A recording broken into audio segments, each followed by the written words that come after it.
श्री हरमिलाप साहेब जी। फागुन माह शुक्ल पक्ष एकादशी, आमल की एकादशी व्रत कथा।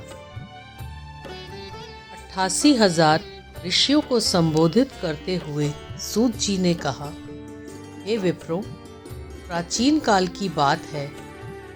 महान राजा मानधाता ने वशिष्ठ जी से पूछा, हे वशिष्ठ जी, यदि आप मुझ पर प्रसन्न हैं तो ऐसे व्रत का विधान बताने की कृपा करें जिससे मेरा कल्याण हो। महर्षि वशिष्ठ जी ने कहा, हे राजन, सब व्रतों से उत्तम और अंत में मोक्ष देने वाला आमल की एकादशी का व्रत है। राजा मानधाता ने कहा, हे ऋषि श्रेष्ठ, इस आमलकी एकादशी के व्रत की उत्पत्ति कैसे हुई? इस व्रत के करने का क्या विधान है? हे वेदों के ज्ञाता, कृपा कर यह सब वृतांत मुझे विस्तार पूर्वक बताएं। महर्षि वशिष्ठ ने कहा, हे राजन, मैं तुम्हारे समक्ष विस्तार से इस व्रत का वृतांत कहता हूँ। यह व्रत फागुन मास के शुक्ल पक्ष में होता है। इस व्रत के फल के सभी पाप समूल नष्ट हो जाते हैं। इस व्रत का पुण्य 1000 गौदान के फल के बराबर है। आमल की महत्ता उसके गुणों के अतिरिक्त इस बात में भी है कि इसकी उत्पत्ति भगवान विष्णु के श्रीमुख से हुई है। अब मैं आपको एक पौराणिक कथा सुनाता हूँ। ध्यान पूर्वक श्रवण करो। प्राचीन समय में वैदिक नामक एक नगर था। उस नगर में ब्राह्मण, वैश्य, क्षत्रिय, शूद्र चारों वर्ण के लोग प्रसन्नतापूर्वक रहते थे। नगर में सदैव वेद ध्वनि गूंजा करती थी। उस नगरी में कोई भी पापी, दुराचारी, नास्तिक आदि ना था। उस नगर में चैत्ररथ नामक चंद्रवंशी राजा राज्य करता था। वह उच्च कोटि का विद्वान तथा धार्मिक प्रवृत्ति का व्यक्ति था। उसके राज्य में कोई भी गरीब नहीं था और ना ही कंजूस। उस राज्य के सभी लोग विष्णु भक्त थे। वहाँ के छोटे बड़े सभी निवासी प्रत्येक एकादशी का उपवास करते थे। एक बार फागुन माह के शुक्ल पक्ष की आमलकी नामक एकादशी आई। उस दिन राजा और प्रत्येक प्रजाजन, वृद्ध से बालक तक ने आनंद पूर्वक उस एकादशी का उपवास किया। राजा अपनी प्रजा के साथ मंदिर में आकर कलश स्थापित करके तथा धूप, दीप, नैवेद्य, पंचरत्न, छत्र आदि से धात्री का पूजन करने लगा। वे सब धात्री की इस प्रकार स्तुति करने लगे, हे धात्री, आप ब्रह्मा स्वरूप हैं। आप ब्रह्मा जी द्वारा उत्पन्न हो और सभी पापों को नष्ट करने वाली हैं। आपको नमस्कार है। आप मेरा अर्घ्य स्वीकार करो। आप श्री रामचंद्र जी के द्वारा सम्मानित हैं। मैं आपसे प्रार्थना करता हूँ, मेरे सभी पापों का हरण करो। उस मंदिर में रात को सभी ने जागरण किया। रात के समय उस जगह एक बहेलिया आया। वह महापापी तथा दुराचारी था। अपने कुटुंब का पालन वह जीव हिंसा करके करता था।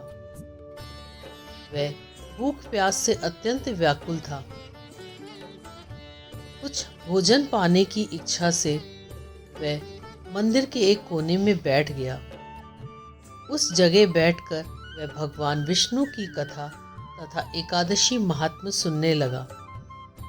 इस प्रकार उस बहेलिये ने सारी रात अन्य लोगों के साथ जागरण कर व्यतीत की। प्रातःकाल सभी लोग अपने अपने निवास पर चले गए। इसी प्रकार वह बहेलिया भी अपने घर चला गया और वहां जाकर भोजन किया। कुछ समय बीतने के पश्चात उस बहेलिये की मृत्यु हो गई। उसने जीव हिंसा की थी। इस कारण हालांकि वह घोर नरक का भागी था, परंतु उस दिन आमलकी एकादशी का व्रत तथा जागरण के प्रभाव से उसने राजा विदुरथ के यहाँ जन्म लिया। उसका नाम वसुरथ रखा गया। बड़ा होने पर वह चतुरांगिणी सेना सहित तथा धन्य धान्य से युक्त होकर 10 सहस्त्र ग्रामों का संचालन करने लगा। वह तेज में सूर्य के समान, कांति में चंद्रमा के समान, वीरता में भगवान विष्णु के समान तथा क्षमा में पृथ्वी के समान था। वह अत्यंत धार्मिक, सत्यवादी, कर्मवीर और विष्णु भक्त था। प्रजा का समान भाव से पालन करता था। दान देना उसका नित्य का कर्म था। एक बार राजा वसुरथ शिकार खेलने के लिए गया। दैव योग से वन में वह रास्ता भटक गया और दिशा का ज्ञान न होने के कारण उसी वन में एक वृक्ष के नीचे सो गया। कुछ समय पश्चात पहाड़ी डाकू वहां आए और राजा को अकेला देखकर मारो मारो चिल्लाते हुए राजा वसुरथ की ओर दौड़े। वे डाकू कहने लगे कि इस दुष्ट राजा ने हमारे माता पिता, पुत्र पौत्र आदि समस्त संबंधियों को मारा है तथा देश से निकाल दिया है। अब हमें इसे मारकर अपने अपमान का बदला लेना चाहिए। इतना कहकर वे डाकू राजा को मारने लगे और उस पर अस्त्र शस्त्र का प्रहार करने लगे। उन डाकुओं के अस्त्र शस्त्र राजा के शरीर पर लगते ही नष्ट हो जाते और राजा को पुष्पों के समान प्रतीत होते।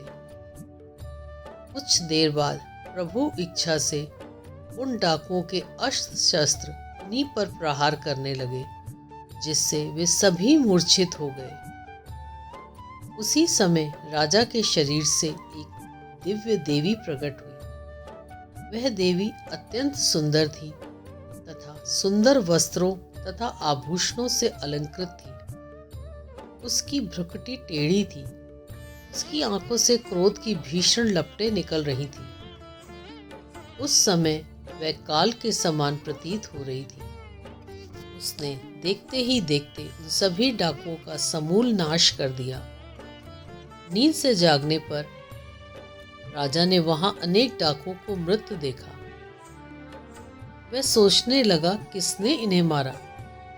इस वन में कौन मेरा हितैषी रहता है? राजा वसुरथ ऐसा विचार कर ही रहा था कि तभी आकाशवाणी हुई, हे राजन, इस संसार में भगवान विष्णु के अतिरिक्त तेरी रक्षा कौन कर सकता है? इस आकाशवाणी को सुनकर राजा ने भगवान विष्णु का स्मरण कर उन्हें प्रणाम किया और फिर अपने नगर को वापस आ गया। सुखपूर्वक राज्य करने लगा। महर्षि वशिष्ठ ने कहा, हे राजन, यह सब आमलकी एकादशी के व्रत का प्रभाव था। जो मनुष्य एक भी अमालकी एकादशी का व्रत करता है वह प्रत्येक कार्य में सफल होता है और अंत में वैकुंठ धाम को पाता है। बोलो एकादशी महात्मा की जय। श्री सद्गुरुदेव भगवान की जय। आइए एकादशी के इस पावन अवसर पर मिलकर हरि नाम संकीर्तन करें।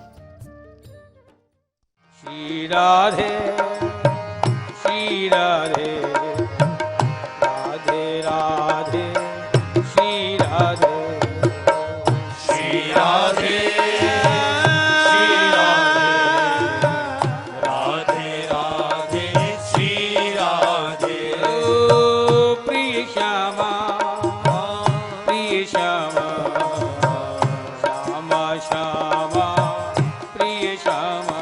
ओ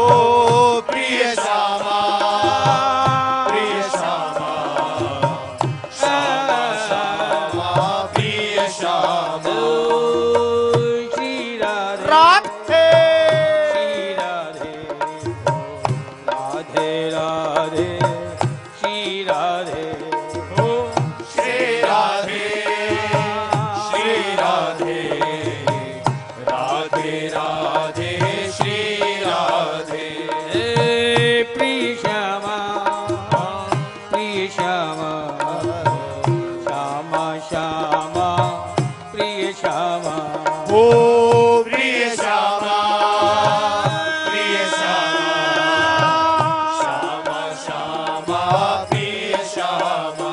हे श्री राधे, श्री राधे, राधे राधे श्री राधे। ओ श्री राधे, श्री राधे, राधे राधे श्री राधे। हे राधे राधे राधे राधे, राधे राधे राधे राधे। ओ राधे राधे राधे राधे, राधे राधे राधे राधे। हे राधे राधे राधे, राधे राधे राधे राधे। राधे राधे राधे राधे, राधे राधे राधे राधे। राधे राधे राधे राधे, राधे राधे राधे। राधे राधे राधे राधे, राधे राधे राधे। राधे राधे राधे राधे, राधे राधे राधे। राधे राधे राधे